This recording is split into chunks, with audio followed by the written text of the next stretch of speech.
Good morning. This is my summative presentation for Doctrine of Creation. I'm just going to share my screen.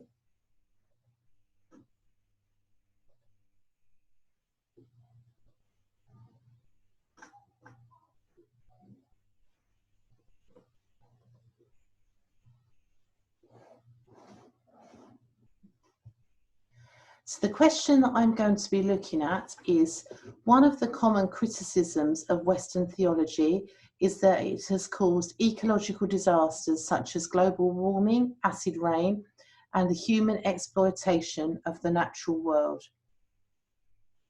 This is a critical account of a non-Western doctrine of creation that could advance a biblical theological ethic of environmental responsibility for today's world. And this is a presentation on the theology of John Chrysopagus.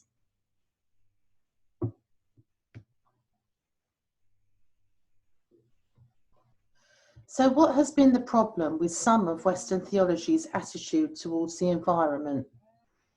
A view of God as transcendent has led evangelicals to have the attitude that God will ultimately put the world right again, so believers don't feel they need to do anything to counter the eco-crisis.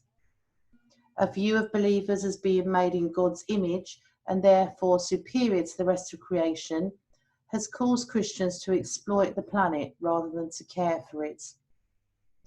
And the Christian view that believers will leave this world behind and go to heaven has led them to see earth as being disposable rather than destined to be saved or recreated. So this view by some Christians has led to a negative attitude towards the environment.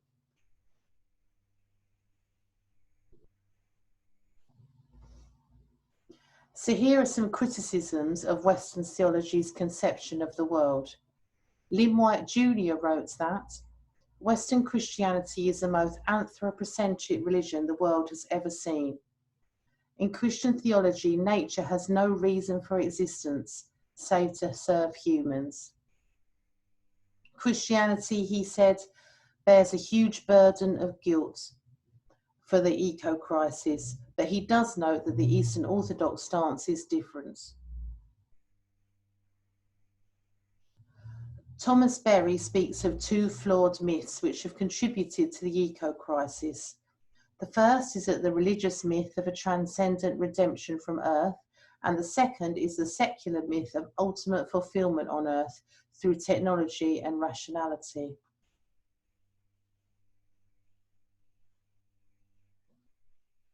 There have also been some arguably negative cultural influences on Western theology. The first of these is the inheritance of ancient Greek philosophy upon the Western way of thinking. So British theologian and Anglican Bishop Tom Wright has drawn attention to the huge impact that Greek philosophy as a major historical part of Western thinking has had on the popular Christian understanding of heaven and earth. He says, our minds are so conditioned by Greek philosophy that we think of heaven by definition as non-material and earth by definition as non-spiritual or non-heavenly. But that won't do. Part of the central achievement of the incarnation is that heaven and earth are now joined together with an unbreakable bond, and that we too are by right citizens of both together. So this view, he argues, of heaven and earth as being very separate, and the idea, as we saw earlier, of humans leaving the world behind to go to heaven has had a negative impact on Western theology. The second influence on the Western way of thinking has been the Enlightenment for the 17th to 18th century. So American theologians Howard A. Sidner and Joel Scandrett argue that the Enlightenment negatively impacts on how Christians thought and still think about the natural world. They say, Enlightenment writers promoted reason as the key to human life and understanding. Nature was here objectively to serve us. It was the God-given natural resource for human higher purposes, Christians thought. Virtually no ethical limitations were put on exploiting the earth. So many writers think that these two strands of thinking that entered into Western theology, the ancient Greek philosophy and the Enlightenment philosophy, negatively impact the way that Christians treat the environment. So now we come to the theologian we will be looking at for this presentation, John Chrysophagous. John Chrysophagous is a priest and theologian in the Eastern Orthodox Church. He is an advisor on the environment to the Ecumenical Patriarch. So who does Chrysophagous think is responsible for the eco-crisis? What does he think is the way forward? He says, every era, faith and culture is responsible and accountable for the way it has ignored the sacramental dimension of creation. Today's immense technical and technological development in the end renders humanity more responsible, accountable and liable.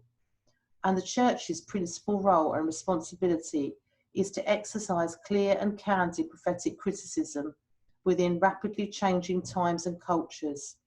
There will never be a straightforward solution. We must engage in responsible dialogue, tangible virtues and applicable disciplines for a contemporary ecological worldview and lifestyle. And this quotation is taken from Chrysophagous' book, Creation as Sacrament, Reflections on Ecology and Spirituality. So he's arguing that we need a different way of looking at the world, and the Church's role in that is to keep talking about different ways that our attitude towards the environment can lead to different practices in caring for it. So Chrysophagous talks about 3 ways of perceiving the world. He says, Orthodox theology and spirituality presents us with 3 helpful ways of restoring the sense of wonder before God's creation. Firstly, icons, the way we perceive creation. Secondly, liturgy, the way we celebrate creation. Thirdly, asceticism, the way we respect creation. And this is taken from his journal article, A New Heaven and a New Earth, Orthodox Theology and an Ecological Worldview. So Chrysophagous links the idea of everything that has breath praising the Lord from Psalm 150 to icons, the idea of seeing God in everything in the world. He views liturgy worship as a way of celebrating humanity's connection to the earth. He cites Psalm 8, when I consider your heavens, the work of your fingers, the moon and the stars which you have set in place. He sees this as the earth's praise of God, a liturgy of nature. Referencing Genesis 1, God saw all that he has made and it was good. Chrysophagous proposes a period of inactivity in response to the eco-crisis. He also draws attention to the fact that fasting from meat and dairy for half the year is a common Orthodox practice. So just a few thoughts I have on these points of Chrysophagous' ways of perceiving the world. So certainly the idea of seeing God in everything, I think, is helpful, because then we will have more reverence and more respect for it, rather than thinking that we are leaving the world behind. This idea of earth actually praising God, I find that perhaps that's a step too far for my way of thinking, but I understand to see God in the world is very helpful. I was very interested to read about the Orthodox practice of fasting from meat and dairy, and I think that's a very positive move, and a practical thing that all of us could think about doing, to think about what we eat as a way to tackling the eco-crisis. Christophagis also talks about materialism. He talks about the appeal of rampant materialism and the damage this is doing to the environment. He draws attention to biblical warnings against a preoccupation with wealth, such as where your treasure is, that's where your heart will be, and many other references to people storing up the futility of storing up things in this life that distract our focus from God.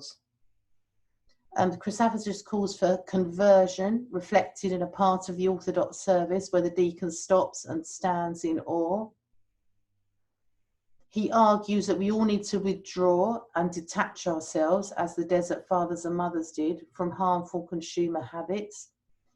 He gives practical suggestions about how we might take steps to tackle the eco-crisis, such as energy saving, recycling, reduction of waste, and supporting local products. So I think these ideas are really interesting and really helpful. And I agree with him that unbridled materialism has got a lot to answer for as regards the environment. I've also looked throughout the Bible about teachings about money and wealth, and I appreciate the way he references those in his argument. This idea of conversion, of stopping and turning and reflecting on how we live, is a really interesting and really helpful idea.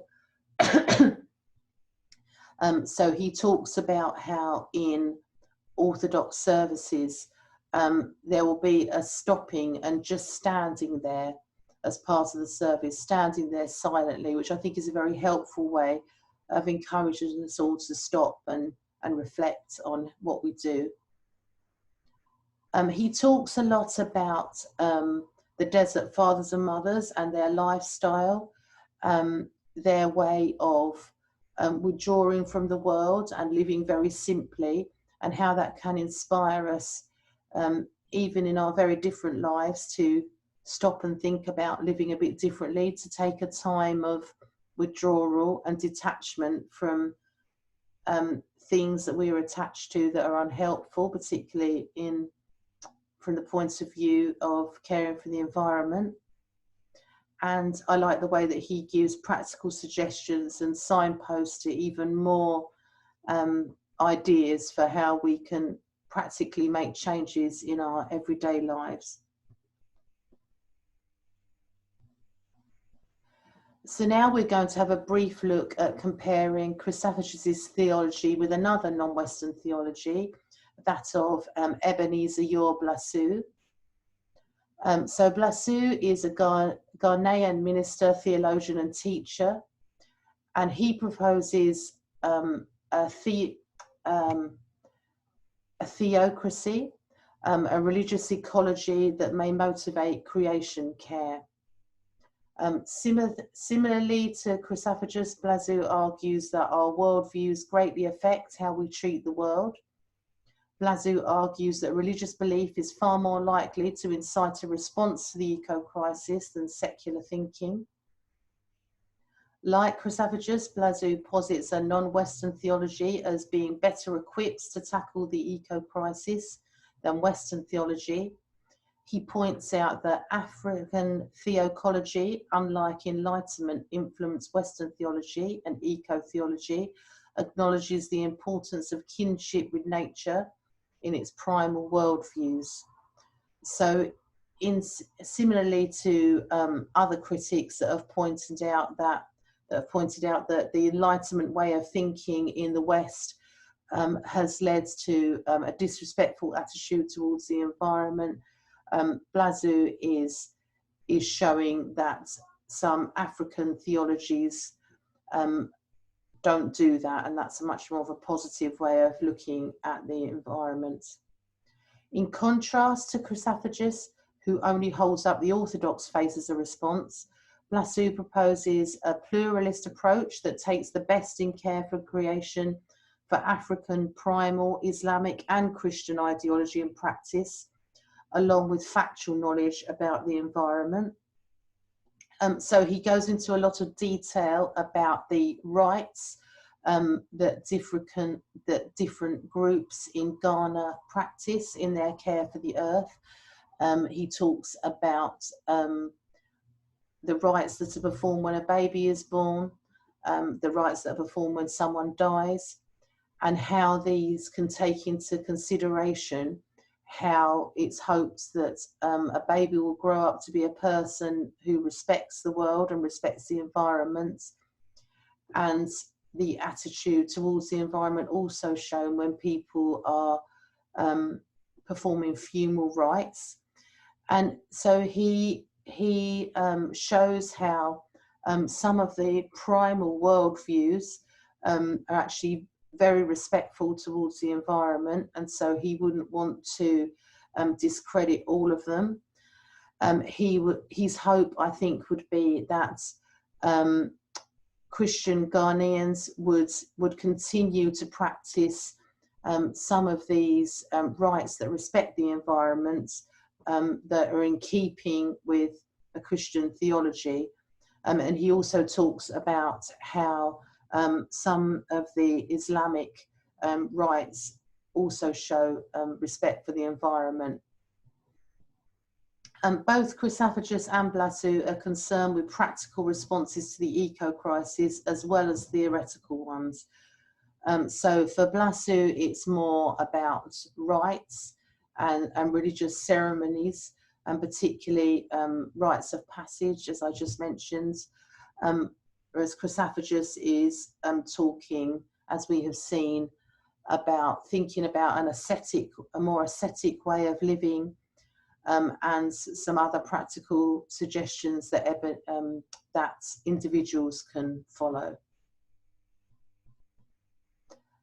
So to give an evaluation of Chrisafagis' doctrine of creation, I view the positives of Chrisafagis' theology as his inclusion of damage to the creation as a human sin, his stress on a more comprehensive understanding of the earth as integral to God's redemption plan,